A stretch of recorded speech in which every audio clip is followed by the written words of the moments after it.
होता है ना सर, तो दो ऑप्शन में नहीं है।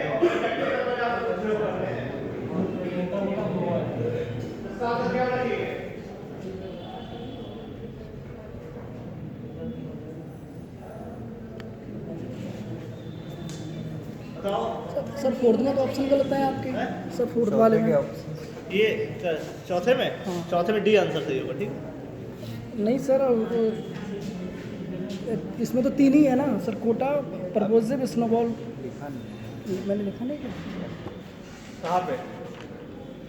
सर? नॉन प्रोबेबिलिटी सैम्पलिंग में तो मैंने अच्छा नोट नहीं किया था सर। नोट नहीं किया ना तुमने? अच्छा अच्छा अच्छा।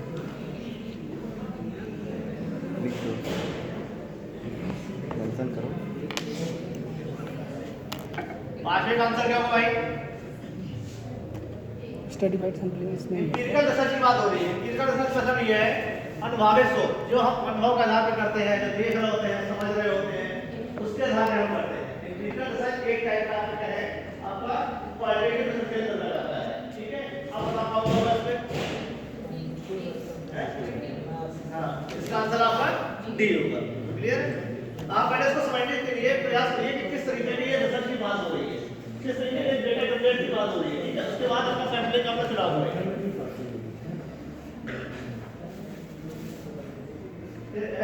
Survey people are choose from class, friends, neighborhood for the purpose. क्या purpose है? ये क्या है? For the purpose of showing their performance of a certain branch of software trade. ठीक है? यानी आप एक सर्वे ले रहे हैं, अपने दोस्तों से, किसी से पूछ रहे हैं, आप किसी ट्रिक के बारे में जानना चाह रहे हैं कि वो किस तरीके की ट्रिक प्रेफर करेंगे, तो इसमें कौन सा आएगा? Continence, judgemental, cluster, stratified. ठीक है, इस पे आंसर आपका आएगा कन्वेंस सैंपल। कन्वेंस ठीक है, ठीक है, कन्वीनियंट। ये आंसर इसमें सही होगा। फिर सेकंड आपका है the fish ball draw a pattern of right. ठीक है, फिश बॉल को तो याद ही है, जैसे मटके में या फिश बॉल देखिए आप लोगों ने, उसमें क्या करते हैं, फिर पर्चियां डाल देते हैं। ठीक है, उसको हम लोग क्या कहते हैं? फिश बॉल कहते हैं। तो इसका मतलब क्या होगा? क्या आंसर इसमें सही होना चाहिए? D, random. ठीक है, बिल्कुल सही। ठीक है, इस पे आपका रैंडम सैंपल सही होगा। फिर आपका है नेक्स्ट क्वेश्चन है which of the following sampling method is based on probability. कौन सा पीछे आप लोग समझ आ रहा है? प्रोबेबिलिटी में हाँ, क्लस्टर, स्टडीफाइड, ये है इसके प्रोबेबिलिटी में ये आते हैं, रैंडम, स्टडीफाइड, क्लस्टर। तो इसमें देख लो एक स्टडीफाइड इसमें भी आएगा। स्टडीफाइड इसमें नहीं आएगा। तो उन्होंने बताया तो था ऊपर। नहीं, स्टडीफाइड नहीं बताया होगा। नेक्स्ट क्वेश्चन आपका है आठवें में कौन थे? Snowball sampling is the process of selecting sample using. यानी स्नोबॉल सैंपलिंग है जिसे हेक्टोमीटर सैंपलिंग कहते हैं, उसके लिए आप किस प्रकार की तकनीक का उपयोग करते हैं? ठीक है, नेटवर्क, समूह, स्नोबॉल और कंप्यूटर प्रोग्राम। सर ये नेटवर्क स्कॉर वाला है, कंप्यूटर वाला नहीं है, एक दूसरे के थ्रू वाला हाँ, है। ये उससे शुरू वाला है। ठीक है, यानी ह्यूमन नेटवर्क की बात हो रही है यहाँ पे। तो यहाँ पे आपका आंसर आएगा ए। ये नेटवर्क। नेक्स्ट क्वेश्चन है आपका in which of the following sampling method implies in research the unit comprising the sample are given in equal and independent class। ठीक है, सर इसकी क्लस्टर क्लस्टर सैंपलिंग सही है। क्योंकि ये जो बाकी तीन दिए गए हैं, स्टेज सैंपलिंग, डायमेंशनल सैंपलिंग तो आप लोग कोटा का एक प्रकार मान सकते हैं। ठीक है, और स्नोबॉल सैंपलिंग, ये सारी स्टेज सैंपलिंग टाइप का कुछ होता नहीं है। और ये सी और डी जो दिए गए हैं आपके, ये क्या है? नॉन प्रोबेबिलिटी सैंपलिंग के प्रकार है। और जो यहाँ पे बात की जा रही है इंडिपेंडेंट और इक्वल चार्ज की। इक्वल चार्ज कहाँ पे होता है हमारा? प्रोबेबिलिटी सैंपलिंग में। तो इस पे एक ही है सैंपलिंग जो इसमें प्रोबेबिलिटी सैंपलिंग को दर्शा रहा है। कौन सा है आपका? Cluster sampling. सब कुछ ही ज्यादा कहते हैं। क्लियर है? नेक्स्ट क्वेश्चन आता है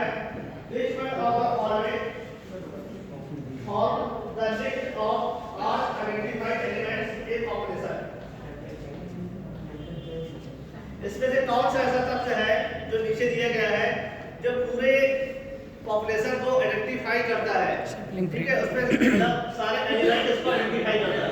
sir I think A but not sampling frame क्या होगा भाई इसमें? सैम्पलिंग फ्रेम होगा सर सबसे कोई नहीं बता रहा है? सैम्पलिंग नहीं सैम्पल नहीं सैम्पलिंग फ्रेम होना चाहिए ना मेरे साथ इससे आंसर आएगा सैंपलिंग फ्रेम, ठीक है? सेक्शन में आप ऐसे चीज है इसमें सारी चीजें निहित होती हैं, जितनी कैरेक्टर्स होती हैं, जितने एलिमेंट्स होते हैं जो आप खोजते हैं, इसमें हर चीज को आप लोग डालने का प्रयास करते हैं कि सारी चीजें इसमें समाहित हो जाए, ठीक है? नेक्स्ट क्वेश्चन है आपका, for a perfectly homogeneous population इसमें क्या बता द रहे मिनिमम रिक्वायर्ड सैंपल हैं साइज इससे आगे वाले में सैम्पलिंग फ्रेम ना इसका मतलब ये है कि आपका जो सैंपल है होमोजेनियस मतलब रहता है कि बहुत समान है। यहाँ पे परफेक्टली होमोजेनियस का मतलब यानी बिल्कुल समान है, यानी जो दूसरा सैंपल भी होगा वो भी समान होगा, तीसरा सैंपल होगा वो भी समान होगा, चौथा सैंपल होगा वो भी एक समान होगा। तो यहाँ पे Full population. सैंपल लेने की सी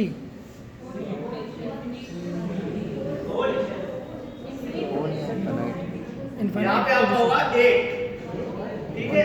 सपोज दैट मान लीजिए जैसे आपने कुकर में चावल डाले हैं और पकाए हैं, ठीक है?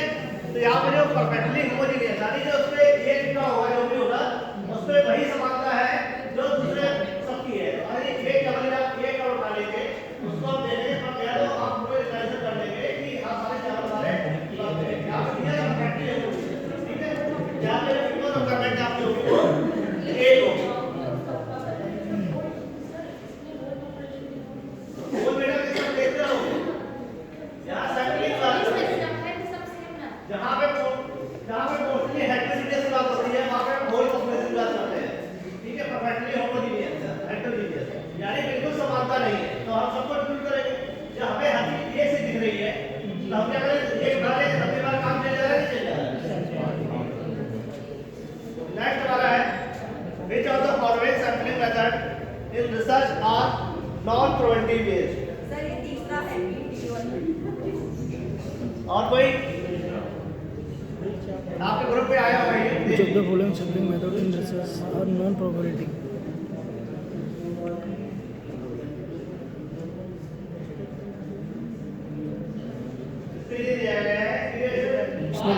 इसमें बोल हो जाएगा, ठीक है? कोटा हो जाएगा, प्रपोजिव हो जाएगा, प्रपोजिव इसमें दो नहीं है, पी वाला तो होगा ही होगा जिसमें ई है बी और ई जिसमें होगा वो होगा। हाँ इधर जो था ना दो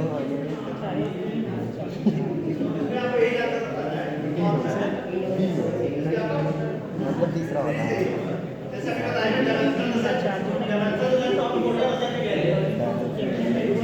देखना एक बार इसमें नॉन प्रोबेबिलिटी सैम्पलिंग खोलना ना, कल दिखाया था उसमें जब मेंटल रिसर्च में हमारे पर्पसेस सैंपलिंग होते हैं उसके अंदर आता है, ठीक है?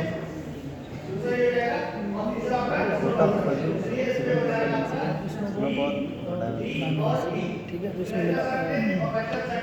डायमेंशनल बी आ गया, इसमें बोला आ गया, किसी को जाओ किसी क्वेश्चन में आंसर आना सही नहीं है, आंसर आपने दे दिया, वो क्यों आया है इसका विवरण भी आपको अच्छे तरीके से आना चाहिए, ठीक है? तो लगता है आपको सैंपलिंग समझ में आ गई होगी। इसके अकॉर्डिंग हम लोग शुरुआत करते हैं आज के लेक्चर की। चलो जाके नोट्स देख लेंगे आज सबसे हमारा बढ़िया टॉपिक रहेगा हमने तो पूरा लिखा चलिए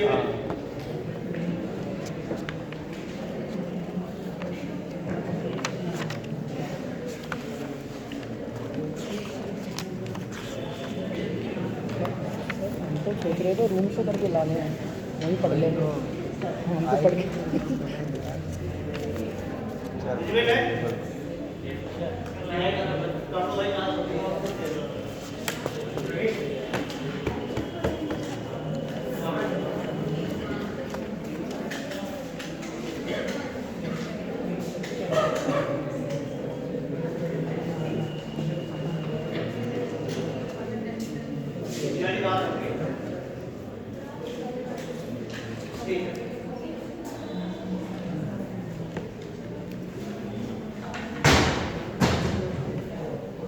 आगे बात करते हैं वेरिएबल की हम लोग बात करते हैं तो सबसे पहले हमारा ये जरूरी हो जाता है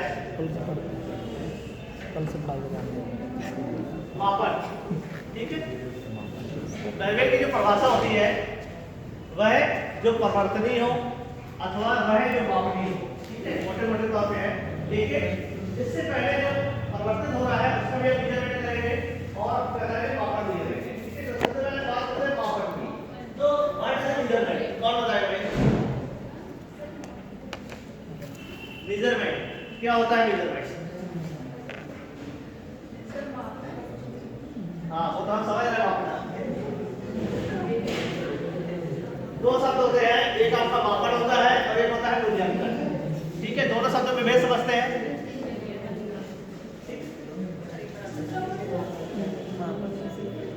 मूल्यांकन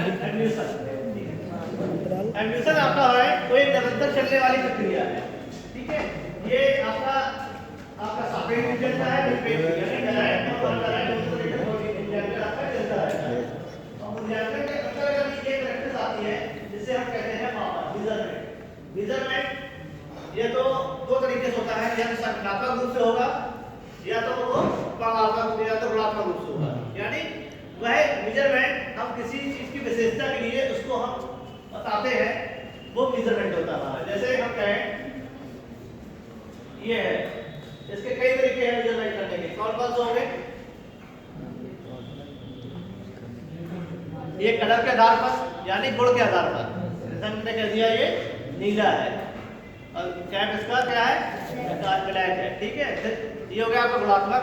और एक हो गया इसकी हमने लंबाई नाप ली, चौड़ाई नाप ली, सब कुछ कर लिया, ये हो गया आपका मात्रात्मक। ठीक है, तो दो तरीके का हमारा ये मूल्यांकन मापन होता है। ठीक है, मापन के जो हमारे टूल होते हैं, जो हमारी स्टैट्स होती है, उसके लिए कुछ स्केल प्रयोग किए जाते हैं। जो स्केल प्रयोग किए जाते हैं तो मापन उसके आधार पर जो हमारे स्केल होते हैं तो 4 तरीके के होते हैं। जो हमारे स्टूडेंट्स है, स्टूडेंट्स में 4 प्रकार के पहले मापन के स्तर बताए। एक है नामित मापन, ठीक है, फिर है क्रमित मापन, अंतराल मापन और अनुपातिक स्तर। सॉरी, ये स्तर बताया उन्होंने। स्तर को कुछ विद्वानों ने नामित मापन कर दिया है, कुछ ने मापनी कर दिया है। जैसे नामित मापनी, क्रमित मापनी, ठीक है, अंतराल मापनी और अनुपातिक मापनी, यानी इनके स्तर के आधार पर मापन भी कर दिया गया है और मापन भी कर दिया गया है। ठीक है, यानी nominal scale, ordinal scale, interval scale और बेसिक स्केल के बात करने जा रहे हैं। तो एक होता है नॉमिनल स्केल। ठीक है, नॉमिनल स्केल में किस तरीके के डेटा को मेजरमेंट किया जाता है? पढ़ा है आप लोगों ने क्या? सर इसको क्लासिफाई करते हैं, मतलब गेम लेते हैं। जैसे 4 ऑप्शन है, 1 2 3 4, तो किसी को भी फर्स्ट पे रख सकते हैं, किसी को सेकंड पे, कोई फाउंडेशन नहीं है कि कौन सा फर्स्ट पे। ठीक है, इसमें ऐसा कोई फाउंडेशन नहीं है, यानी इसमें हम गुण धर्म के आधार पर हम पहचान करते हैं, वो हमारा नॉमिनल स्केल होता है। जैसे स्त्री और पुरुष, ठीक है, काला गोरा, इस तरीके के हमारे वैल्यूज होते हैं, इन्हें क्या कहते हैं? इन्हें हम नॉमिनल स्केल के अंतर्गत करते हैं। ठीक है, फिर होता है ऑर्डिनल स्केल। ऑर्डिनल स्केल क्या है? सर इसका रैंक देते हैं 1 2 3। इसमें हम रैंक दे देते हैं किसी नंबर से। या 5 लोग बैठे हैं तो पांचों को आपका पहला नंबर, दूसरा नंबर, तीसरा नंबर, चौथा नंबर, पांचवा नंबर। ठीक है, या आपने पहला अंक प्राप्त किया है, दूसरा अंक प्राप्त किया है, तीसरा अंक प्राप्त किया है, चौथा अंक प्राप्त किया है। ठीक है, इस तरीके से चीजें होती रहती है, यानी ये क्रम के आधार पर निर्धारित होती है। फिर आता है आपका अंतराल मापनी। अंतराल मापनी क्या है भाई? सर इसमें 2 चीजों में अंतर देखते रहते हैं, जैसे 2 और 2 4, तो 2 और 4 में कितना अंतर है? 2 का अंतर है। ये हो रही है। हाँ हाँ, सही जा रहे हो, आगे बताओ। इस पे नापने के लिए अंतराल हम पहले कर रहे हैं। जैसे हम अंतराल करने के लिए कहते हैं कि एक यहाँ बैठो, एक चीज छोड़ दो, ठीक है, फिर दूसरे बैठो, तीसरी छोड़ दो, चौथे बैठो, यानी जो बीच का अंतराल होगा वो समान होगा। जैसे 2 4 6 8 10, ठीक है, 5 10 15 20, इस तरीके से अंतराल होता है। तो अंतराल होता है, यानी यहाँ पे एब्सोल्यूट यूरो नहीं होता है। आप 5 से भी शुरू कर सकते हैं, 10 से भी शुरू कर सकते हैं और 20 से भी शुरू कर सकते हैं। उसके बाद जो संख्या होगी वो अंतराल में होगी। ठीक है, तीसरी संख्या होगी अंतराल में होगी, चौथी संख्या होगी अंतराल में होगी, पांचवी संख्या भी उसके अंतराल में होगी। यहाँ पे क्या होता है, जो इसकी प्रैक्टिस होती है समान अंतराल और जब हम एब्सोल्यूट जीरो की बात करते हैं तब वो किसकी बात करते हैं लोग? रेशियो स्केल की। यानी हम सिर्फ जीरो से शुरुआत करते हैं, जैसे हम बात करें किलोग्राम, मीटर, ठीक है, या हम सेल्सियस इस्तेमाल करते हैं, फॉरेनहाइट इस्तेमाल करते हैं, ये सारी चीजें कहाँ से होती हैं? जीरो से शुरू होती है। तभी इनका रूल है, अंतर का रूल नहीं। ठीक है, चारों चीजें समझ में आई आपको? अब जब आप कोई डेटा होता है, स्टैट्स जब हम लगाते हैं तो स्टैट्स में कुछ डेटा होते हैं, कुछ आपके इंटरनल स्केल, आपको सबसे पहले ये पहचानना होता है स्टैट्स लगाने के लिए जो हमारा डेटा है वो कौन से स्केल में है। ठीक है, काउंटल स्केल में है, सर रेशियो लेवल थोड़ा डिफाइन करना। रेशियो लेवल रेशियो लेवल में जीरो समाहित होता है। जो भी शुरुआत होती है हम कहाँ से शुरू करते हैं? जीरो से शुरू करते हैं। इसकी सबसे बड़ी तरह एब्सोल्यूट जीरो से शुरू होता है। ठीक है, क्लियर है? अब जब भी हम स्टैट्स का प्रयोग करते हैं तो बहुत सारी स्टैट्स होती है, उसके लिए हमें ये पता होना चाहिए कि हमारे डेटा है कौन से स्केल में है। सपोज दैट जैसे अगर मेल क्रेडिट डेटा है तो आप उस पर कौन सी स्टैट्स लगाएंगे? ठीक है, ऑर्डर स्केल में है तो आप कौन सी स्टैट्स लगाएंगे? इंटरनल स्केल है तो आप कौन सी स्टैट्स लगाएंगे? रेशियो है तो आप कौन सी स्टैट्स पे लगाएंगे? ठीक है, एक आपको हम एग्जांपल यहाँ ड्रॉ कर रहे हैं, उससे आप बताइए कौन से स्टैट्स लगेगा। ठीक है, स्टैट्स पढ़ा सब लोगों ने? नहीं आपके भाई स्टैट्स विधियों से जी पढ़ाए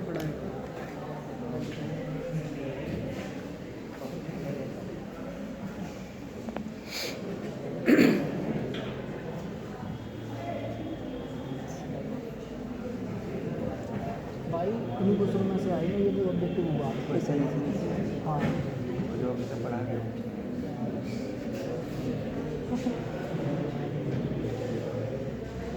पेपर में 15 मिनट से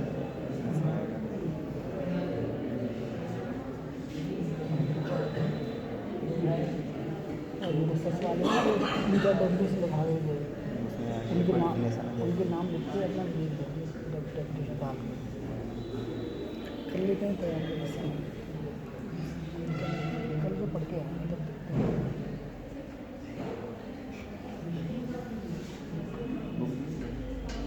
अरे मेरे पास एक रखी है ना, उसी से पढ़ते हैं। बता मेरे पास अरे यार वो मेरी दिल्ली मेरे पास कोई बुक नहीं है, नेट वेट से ही देखते हैं कुछ।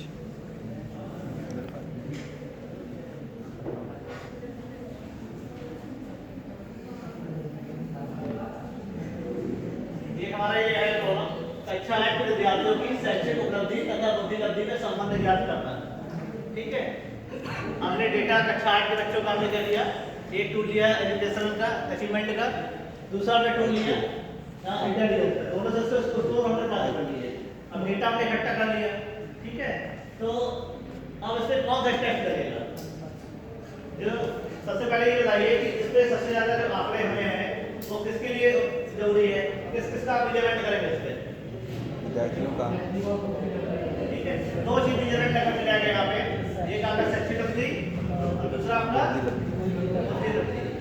अब बुद्धि लब्धि का डेटा ये डिपेंड करता है कि आपका किस तरीके का स्केल टूल है। दो तरीके के इसमें हो सकते हैं आपका जो टूल हो सकते हैं, एक तो इंटरवल स्केल में हो सकता है और एक आपका रेशियो में हो सकता है। क्योंकि ये माना जाता है कि कोई जो बच्चा होता है वो जीरो नहीं होता है, भले वो आपके आंसर में ना बता पाए।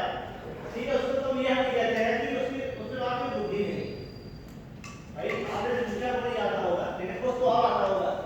ठीक है, तो हम इसको जीरो से शुरू करके अनुपातिक स्तर में मान सकते हैं। और कभी कोई नेचर वाला तरीका होता है कि जो हमारा क्वेश्चन होता है वो जीरो से शुरू होता है। ठीक है, तो उसको साधारण पहले ये देखते हैं कि टूल का करेक्टरिस्टिक क्या है। ज्यादातर जो आंकड़े आएंगे आपके इंटरवल स्केल में आएंगे, शैक्षिक लब्धि और बुद्धि लब्धि में। ठीक है, दोनों में।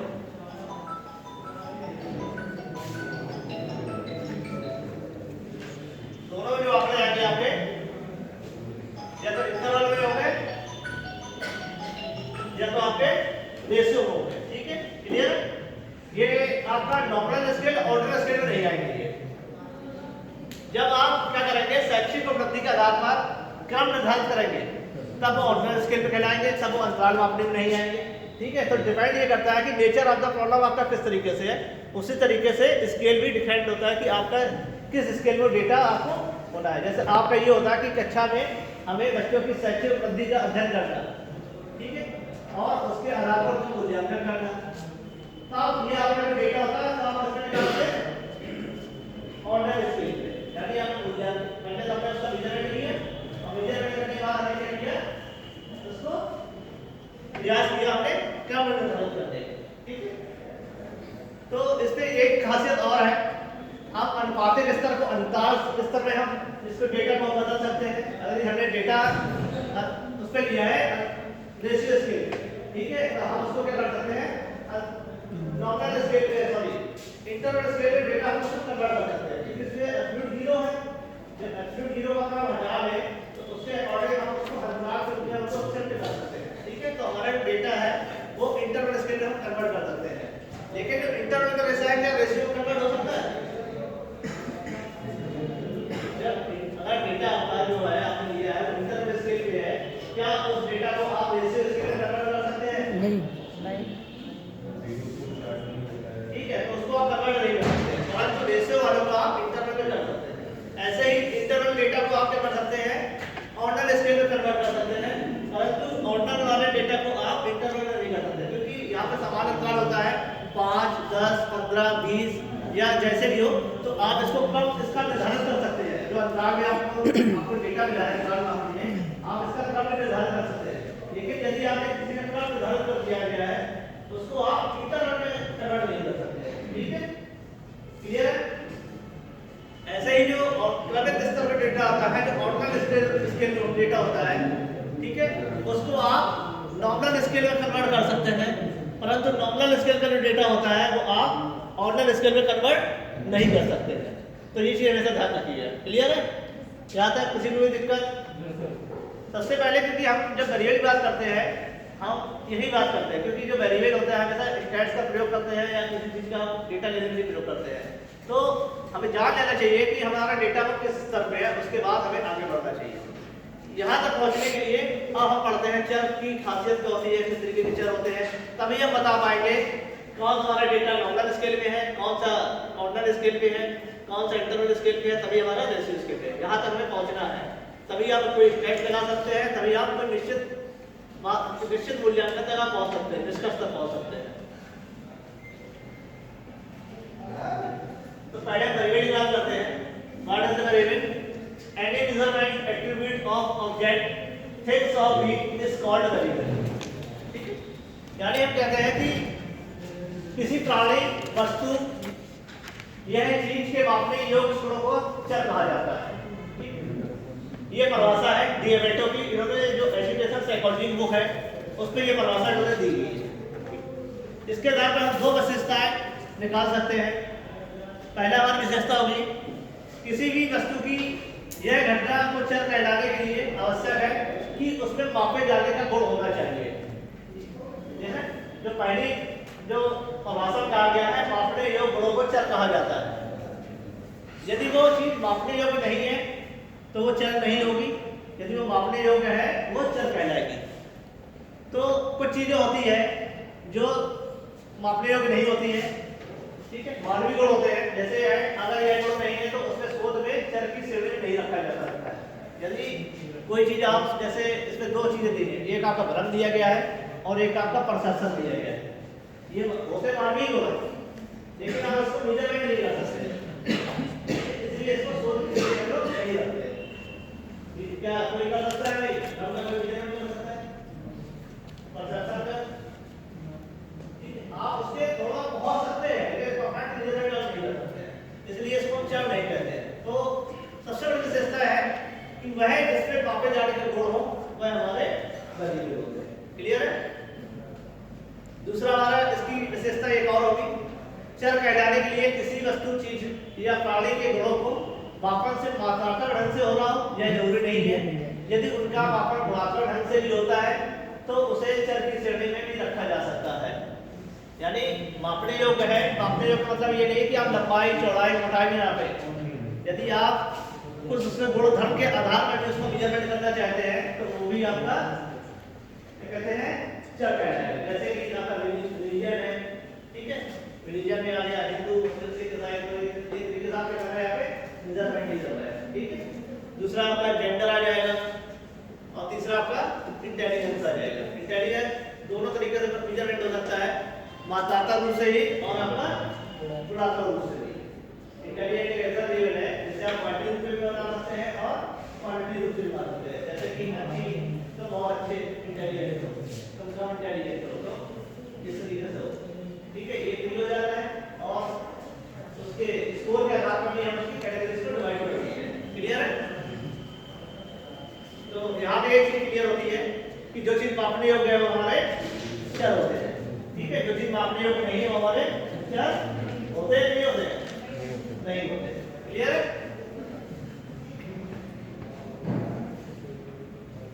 अब बात करते हैं हम चर की संख्या।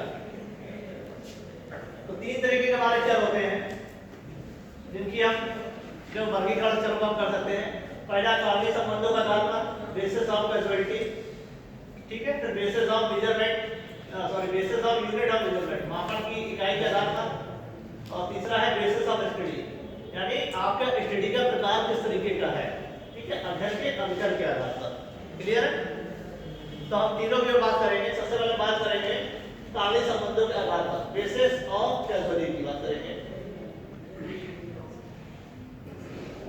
पीपीटी ले लीजिएगा, हमने समझने पहले लिया, ठीक है।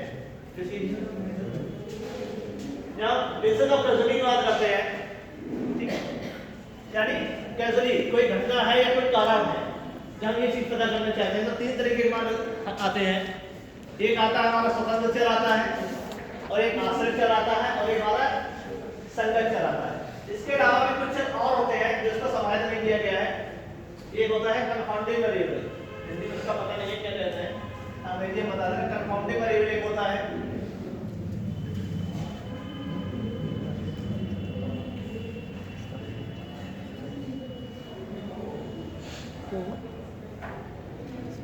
ऐसे बहुत से चर होते हैं जो होते हैं, लेकिन हम जो मेन होते हैं वो ये जैसे तीन होते हैं, ठीक है। इंडिपेंडेंट वेरिएबल, डिपेंडेंट वेरिएबल और रिलेवेंट वेरिएबल। सबसे पहले बात हम करते हैं यहाँ पे इंडिपेंडेंट वेरिएबल की, ठीक है। स्वतंत्र चर वह है जो अन्य चर से अप्रभावित रहता है, यानी वह वेरिएबल जिस पर किसी का प्रभाव नहीं पड़ता है, यानी वह वेरिएबल जो होता है कोई उसका इफेक्ट किसी पर नहीं पड़ता है। जैसे आप हैं, आप पे किसी का फर्क नहीं पड़ता, आप क्या है, इंडिपेंडेंट है, ठीक है। तो पहली विशेषता इसकी होगी, इंडिपेंडेंटली इससे वो होता है। दूसरा है वैकल्पिक रूप से अव्यक्ता चर, व्याख्यात्मक चर, नियंत्रण चर के रूप से जाना जाता है। यानी इसके आधार पर हम क्या करते हैं, जैसे दिया भविष्यवक्ता चर।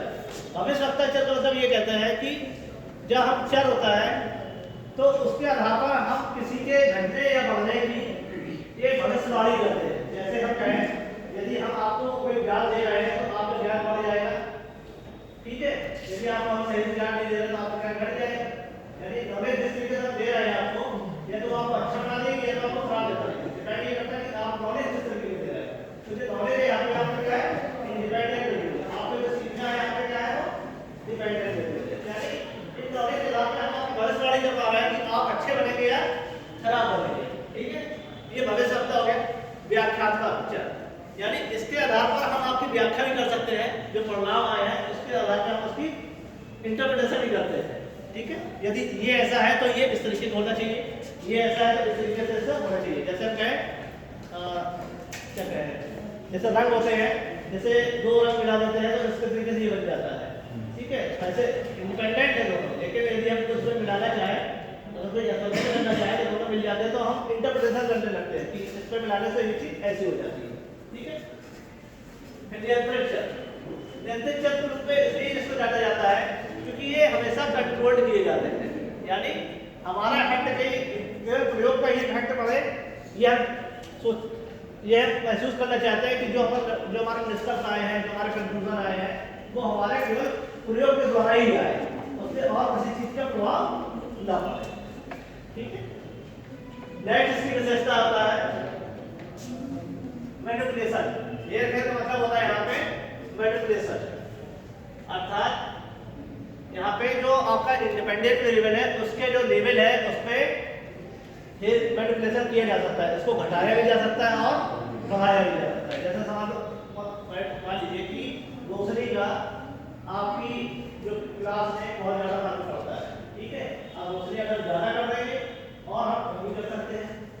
ये हमारा मैनिपुलेशन मतलब काम है ज़्यादा करता है, जोड़ तोड़ करता है, ठीक है, जो जाता है। और एक कैरेक्टरिस्टिक इसकी और है, अन्य चर पर इसके प्रभाव को मापा और तुलना की जा सकती है। यानी हम ग्रोसरी को माप भी सकते हैं, कितना कम कर रहा है, कितना ज़्यादा कर रहा है, और दूसरे कमरे से हम जिस तरीके का रोशनी है वहाँ उसकी तुलना भी कर सकते हैं। जैसे यहाँ पे हमने ज़्यादा रोशनी कर दिया, वहाँ पे नॉर्मल रोशनी है, तो हम तुलना करेंगे ज़्यादा रोशनी में फर्क पड़ रहा है नहीं पड़ रहा है, कम में पड़ रहा है कि नहीं पड़ रहा है, ठीक है। तो इस तरीके से हम इसको तुलना भी कर सकते हैं और मेजरमेंट भी कर सकते हैं।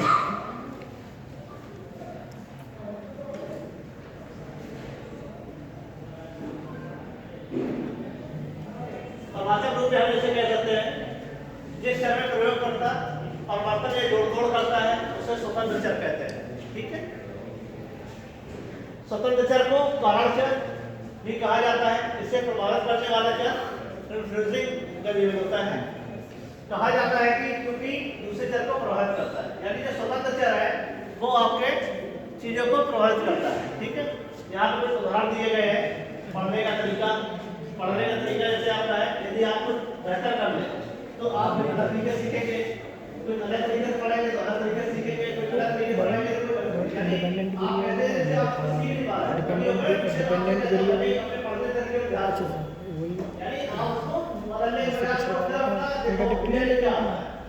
जैसे क्लास में बच्चे का प्रोजेक्ट लेते हैं तो उसका परफॉर्मेंस अच्छा नहीं होता है, तो टीचर से यही कहा जाता है भैया पढ़ने का तरीका हमारा ठीक नहीं है, ठीक है, या हमारा पढ़ने का तरीका ठीक नहीं है, हमारे खाने का तरीका ठीक नहीं है। ये सब चीजें होती हैं, ये आपके क्या है, इंडिपेंडेंट वेरिएबल है।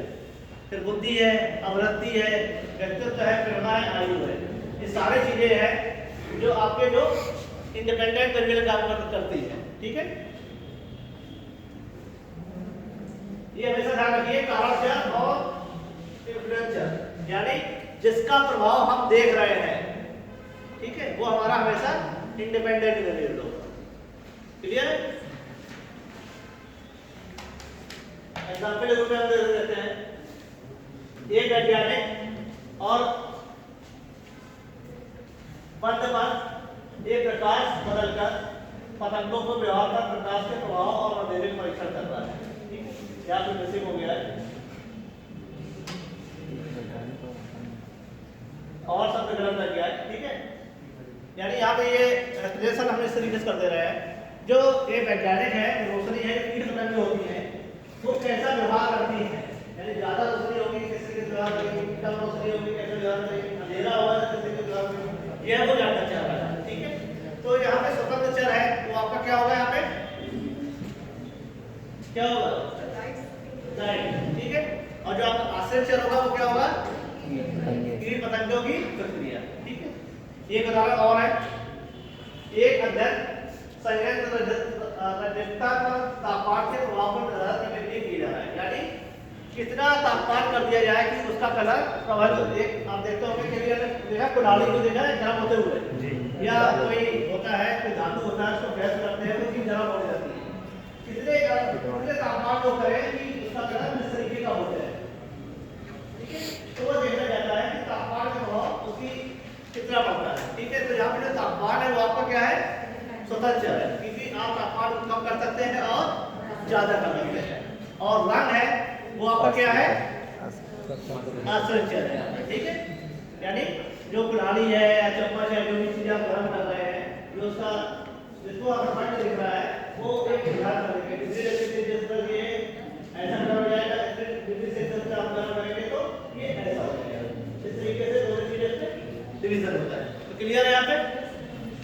तो यहाँ पे जो कारण है वो आपका क्या है, तापमान है, यानी आप तापमान का प्रभाव देख रहे हैं, किस पर देख रहे हैं, किस पर देख रहे हैं, रंग पर, ठीक है।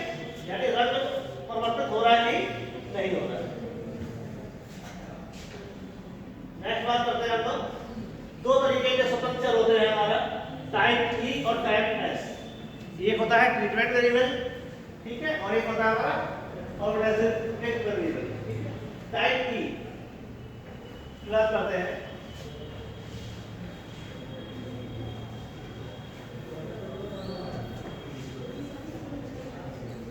टाइपिंग दिया गया है जिसमें जोड़ तोड़ करना संभव न हो इन चरों पे, ठीक है। उसे हम टाइपिंग कहते हैं।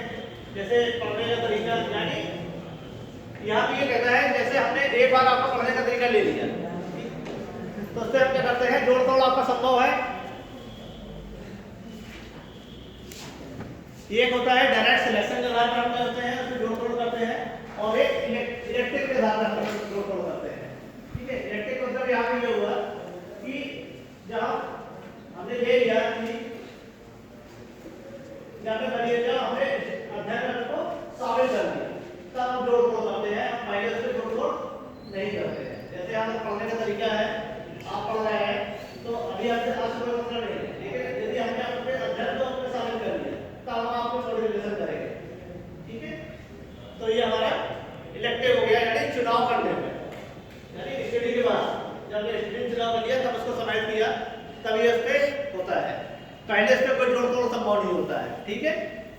और दूसरा है सिलेक्शन के द्वारा, यानी जब सिलेक्ट कर रहे हैं आपको, तो ऐसा पहले से देख कर लेते हैं कि ये हमारा जो आपका रिसर्च करने जा रहे हैं, तो आपका एक लेवल है वो क्या कर सकता है, हमारा रिसर्च में क्या कर सकता है, इफेक्ट डाल सकता है। आपका आईक्यू लेवल है तो इफेक्ट डाल सकता है। तो हम पहले से इसको क्या करते हैं, एनालाइज करने का प्रयास करते हैं। हम पहले से जो चुनाव करते हैं वो पहले ही कर देते हैं, नहीं इस लेवल पे याद रखेंगे, इस लेवल पे याद रखेंगे, तो जो करने से पहले ही सिलेक्ट कर लेते हैं। उसको हम जोड़ तोड़ जब करेंगे प्रयोग को पहले करेंगे। ई का मतलब है प्रयोग के बाद हम जोड़ तोड़ करते हैं, ठीक है। और एस मतलब है आपका प्रयोग से पहले हम जोड़ तोड़ करेंगे, जो भी करेंगे। क्लियर है यहाँ पे? किसी कोई डाउट हो? जैसे अब चलो मैं सोच करता था जोड़ तोड़ करना संभव होता है, ठीक है। यानी प्रयोग जब करना हो तो जोड़ तोड़ आप करना। और कभी कभी प्रयोग में क्या करते हैं, जैसे आपने ले लिया, फिर आपका कोई परिवर्तन नहीं, जैसे हमने आपको प्रयोग में संकेत कर दिया, अब यार हम फंस गए, अब तो हमको संकेत कर लिया। इससे अच्छा पहले ही होता है कि हम क्या करते हैं, पहले प्रयोग करने से पहले हम चीजें को कंट्रोल कर लेते हैं, उसको हटा लेते हैं, ठीक है। ये टाइप एस होता है और ये टाइप बी होता है। क्लियर है?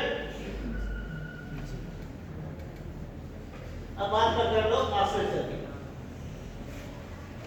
किसी भी प्रयोग या शोध में आश्रित चर वह होता है जिसके बारे में शोधकर्ता कुछ पूर्व कथन करना चाहता है। पूर्व कथन मतलब है किसी के बारे में भविष्यवाणी करना कि आप कैसे निकलेंगे, यानी जैसे मैंने रंग उदाहरण दिया ना, यानी जितना तापमान हम कर देंगे कि तो कैसे हो जाओगे, कि जितनी बारिश होगी कि तो घर से बाहर नहीं निकल पाओगे। तो ये क्या होता है, पूर्व कथन होते हैं। जो हमारा बारिश होगा यहाँ पे इंडिपेंडेंट वेरिएबल होगा, और आप नहीं निकल पा रहे हैं, आप उससे प्रभावित हो रहे हैं, तो वो आपके इंडिपेंडेंट वेरिएबल होगा। क्लियर? ये परिभाषा है हिल के शब्दों में, independent variable is one about which we make a perfect prediction, ठीक है। आश्रित चर वह है जिसके बारे में हम पूर्व कथन करते हैं। ये हिल की परिभाषा है, इन्होंने अपनी पुस्तक लर्निंग में दी है 1980 में, ठीक है। नेक्स्ट एक और परिभाषा है पेंटोनिक तथा रोडिगर की। आश्रित चर वह है जो प्रयोगकर्ता द्वारा निरीक्षण किया जाता है तथा रिकॉर्ड किया जाता है। The dependent variable is that which is observed and recorded by experimenter. यानी जो प्रयोग करता है वो क्या परिवर्तन हो रहा है, जिसका निरीक्षण भी करता है और उसको रिकॉर्ड भी करता है। यानी जिसका निरीक्षण वो कर रहा है, जिसको वो रिकॉर्ड कर रहा है, वो क्या है, आश्रित चर। क्लियर?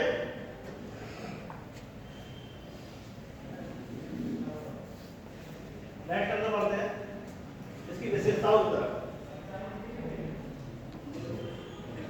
एक आश्रित चर एक स्वतंत्र चर का एक परिणाम होता है, यानी जो आश्रित चर पर जब रिजल्ट निकाले जाते हैं वो स्वतंत्र चर के द्वारा ही उससे मॉडिफिकेशन होता है। जो परिवर्तन आ रहा होता है उससे स्वतंत्र चर के माध्यम से ही होता है, ठीक है। नेक्स्ट है यह वह चर है जो परीक्षण इकाइयों पर स्वतंत्र चर के प्रभाव को मापता है। जैसे आप समझिए जो स्वतंत्र चर है उसके प्रभाव को देखते हैं कि किस तरीके से उसका उसका प्रभाव स्वतंत्र चर का उस पर प्रभाव पड़ रहा है अथवा नहीं पड़ रहा है।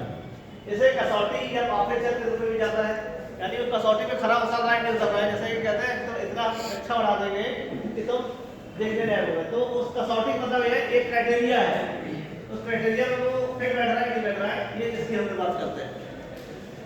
यह कुछ ऐसा है जो प्रयोगकर्ता एक प्रयोग के दौरान देखता है और प्रयोग से प्रभावित होता है।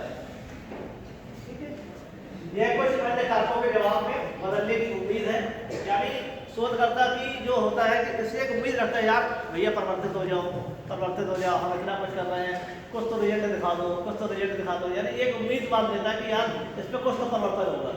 ठीक है, फिर निर्भर मूल्य का संशोधित मूल्य स्वतंत्र चर पर निर्भर करता है। निर्भर चर जैसे आश्रित कहते हैं, जो उसके किस पर निर्भर होता है, ये पूरा स्वतंत्र चर पर निर्भर होता है। जैसा जितना अच्छा प्रयोग करेंगे, जितना अच्छा जोड़ तोड़ कर देंगे, उतना ज्यादा आप उस पर अच्छा परिवर्तन आप आश्रित चर में देख पाएंगे। ठीक है,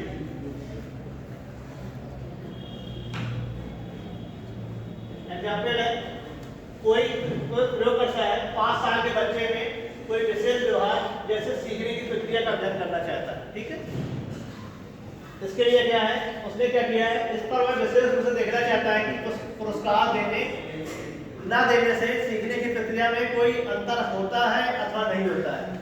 तो इस पे आपका आश्रित चर कौन सा है और इंडिपेंडेंट वेरिएबल क्या है?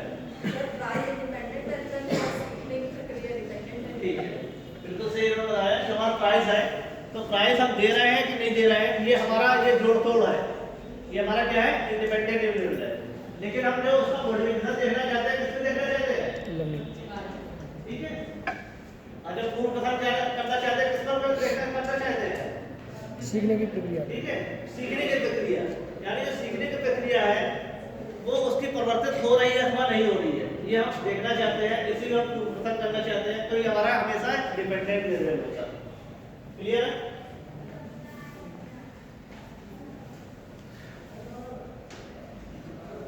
अब होते हैं रिलेवेंट वेरिएबल, सबसे ज्यादा इंपॉर्टेंट पार्ट है ये रिलेवेंट वेरिएबल। रिलेवेंट वेरिएबल है संगत चर वह है जिसका प्रभाव प्रयोगकर्ता प्रयोज्य मतलब सब्जेक्ट है आपका, ठीक है, पर पढ़ने से रोकता है, जिसे बहिरंग चर तथा नियंत्रित चर भी कहा जाता है। बहिरंग चर मतलब और नियंत्रित चर मतलब ये है कि जैसे आप प्रयोग कर रहे हैं, जो एक्सपेरिमेंट कर रहे हैं, कोई दूसरा वेरिएबल तो नहीं है कि उसको ऐड करना, वास्तव में जो आपका जो रिजल्ट आ रहा है वो एक्सपेरिमेंट के द्वारा ही आ रहा है कि नहीं आ रहा है, ऐसा तो नहीं और परिस्थितियां है, और चीजें उसमें वो कर रही है। जैसे सपोज मान लीजिए कि आप यहाँ पे सीखने आए हैं, कुछ पढ़ने आए हैं, ठीक है, तो हम क्या करते हैं कि आपको रिसर्च आती है पहले से, लेकिन हम पढ़ा रहे हैं आपको, ठीक है, तो हम ये देखना चाहते हैं कि जो हम पढ़ा रहे हैं, हमारी शिक्षा विधि है, उसके द्वारा आप अच्छी रिसर्च सीख पा रहे हैं अथवा नहीं सीख पा रहे हैं। ठीक है, यानी हम रिसर्च को पढ़ाने के तरीके जो हमारा है वो हम बदलते हैं, ऐसे करते हैं वैसे करते हैं, लेकिन आपको रिसर्च पहले से ही आती है, तो आप जितना भी अच्छा पढ़ा रहे हैं, जितना भी खराब पढ़ा रहे हैं, तो ऐसा होगा कि आप रिजल्ट तो ऐसे ही देखना, तो उससे क्या होगा, हमारा जो एक्सपेरिमेंट है इसका प्रभाव नहीं पड़ेगा, तो इसको हमें नियंत्रित करना है। तो इससे मतलब हर चीज को नियंत्रित करके उसका नियंत्रित करते हैं, वास्तव में देखना चाहते हैं कि हमारे प्रयोग का ही उस पर इफेक्ट पड़ा है, तो वो हमारे होते हैं बहिरंग चर और कंट्रोल चर। इन्हें हम क्या करते हैं, नियंत्रित करने की कोशिश करते हैं कि भैया इनका फर्क न पड़ जाए, तो हम ये प्रयास करते हैं, तो उनको कंट्रोल करना चाहते हैं, एक कंट्रोल सिचुएशन में अपने प्रयोग को हम करना चाहते हैं। ठीक है, तो 3 तरीके के प्रकार होते हैं, एक होता है सब्जेक्ट, एक होता है सिचुएशनल और एक होता है सिक्वेंस, जो हमारे प्रयोग को बदल देता है। उनकी हम बात करते हैं, कौन कौन होते हैं। तो सबसे पहले सब्जेक्ट की बात करते हैं, जैसे हम प्रयोग कहते हैं, तो वो हमारे होते हैं वेरिएबल होते हैं, जैसे personal, age, gender, intelligence, motivation.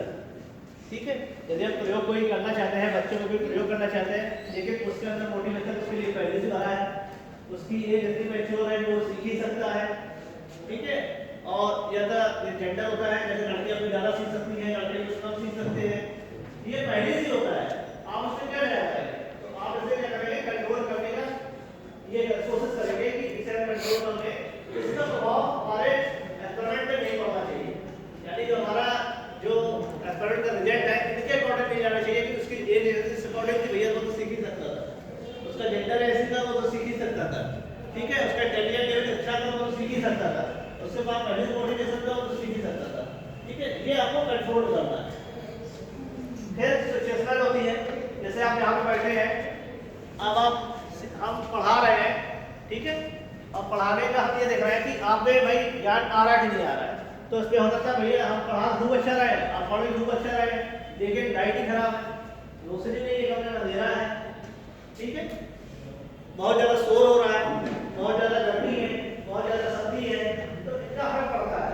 बहुत ज़्यादा सर्दी है तो आप ध्यान नहीं दे पा रहे हैं, बहुत ज़्यादा गर्मी है तो आप पढ़ने पर ज़्यादा ध्यान दे रहे हैं, ठीक है, थकान है तो आप सीख पा रहे हैं, आप अपना प्यार चले गए और सिखा रहे हैं, तो क्या होगा, इसका इफेक्ट पड़ेगा नहीं पड़ेगा, ये निश्चित रूप से आप पे इफेक्ट डालते हैं, तो आपको कंट्रोल करना है कि इनके इफेक्ट से हमारे जो स्वतंत्र चल रहा है उसमें जोड़ करने वाले हैं और आपसे तरफ देखने वाले हैं, इनका हट डाल रहा है, ठीक है, ये हम ऐसा देखना चाहते हैं।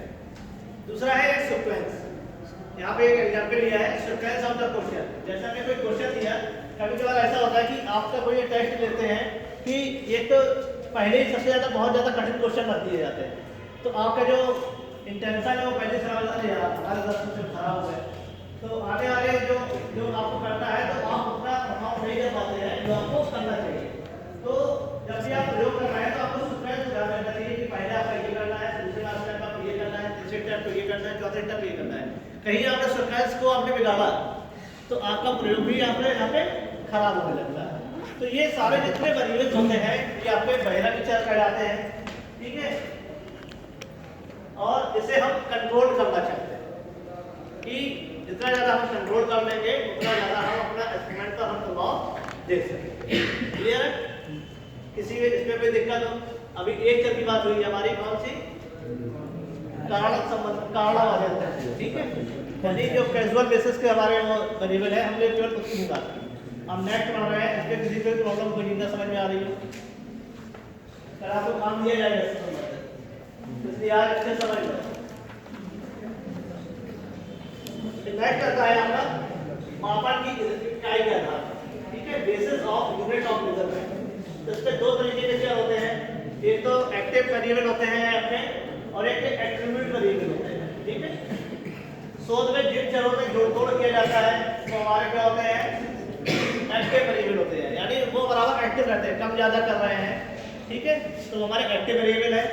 जैसे कि अभी हमने कई सारे आपको जो स्वतंत्र के उदाहरण दिए, तो हमारे कुछ क्या है, एक एक्टिव वेरिएबल का ही पार्ट है। अगर स्वतंत्र आश्रित और वेरिएबल से अगर छोड़ दे, अगर कोई क्वेश्चन आ जाए, अब ये आपका इसमें एक ऑप्शन हो, ये एक्टिव वेरिएबल, ठीक है, तो आप लोग वहां भी चेक कर सकते हैं स्वतंत्र के बेटा, ठीक है। दूसरा ये है, शोध में जिन चरों में जोड़ तोड़ नहीं किया जा सकता है वो गौड़ चर कहलाते हैं, ठीक है, यानी इस पे आप मॉडिफिकेशन कर सकते हैं, वो आपके एक्टिव चर है, जिन पे आप मॉडिफिकेशन नहीं कर सकते हैं वो आपके एट्रीब्यूट चर है। ये मापन की इकाई के आधार पर होगा, क्लियर?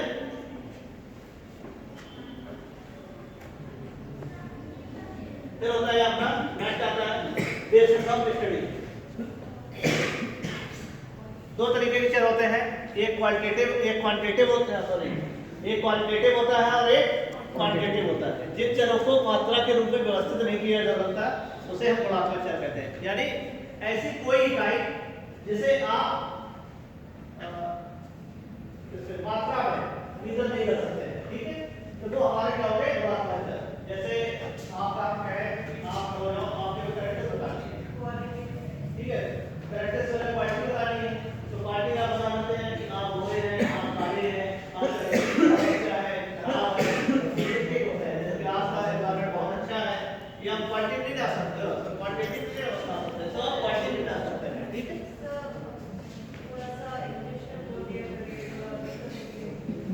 इस बात में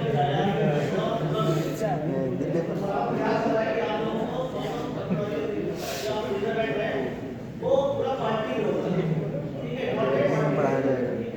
तो वो आपका क्वांटिटी होता है। नेक्स्ट आता है आपका क्वांटिटेटिव, मतलब जितनी भी यूनिट्स होती है आप क्या क्वांटिटी के ऊपर डिपेंड करते हैं, जैसे आपका लंबाई है और मीटर में डिपेंड करेंगे, ठीक है, वजन है, वेट है, वेट क्वांटिटी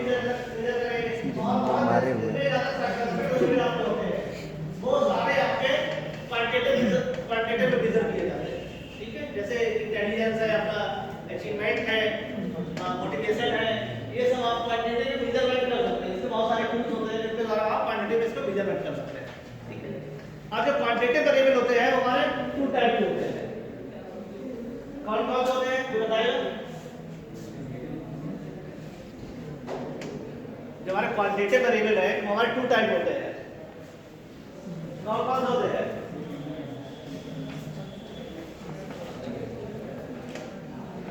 एक होता है हमारा कंटीन्यूअस वेरिएबल,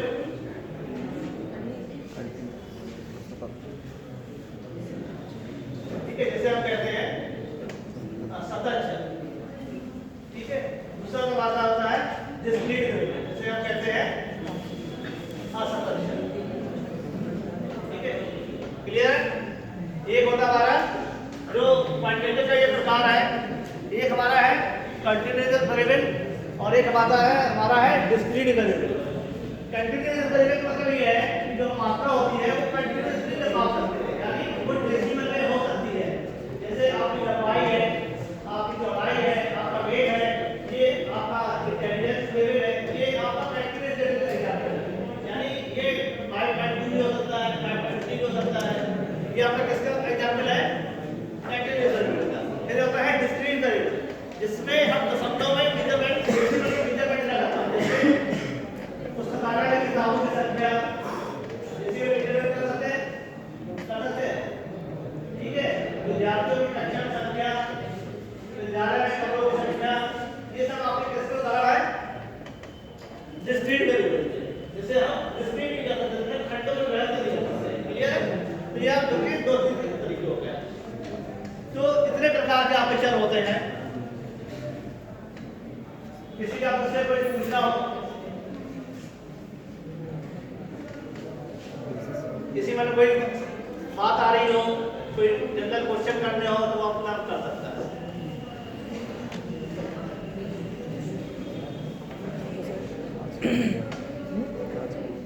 किसी ने कोई सवाल नहीं? सारे सवाल भी पूछेंगे कल पढ़ना है सर। कल प्रयास करेंगे आपके लिए कुछ एक्सरसाइज करने से। जैसे आज एक्सरसाइज देती है सर, क्योंकि व्यस्तता बहुत ज़्यादा रहती है, लेक्चर बहुत ज़्यादा होते हैं, तो बनाने के लिए बहुत समय लग जाता है।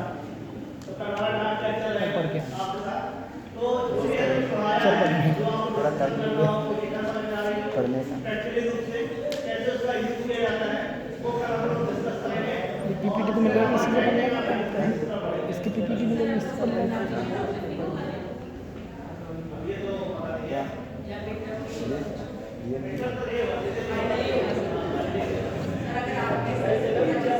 हाँ यही चलो करने के लिए बैठते सब अगली वाली है।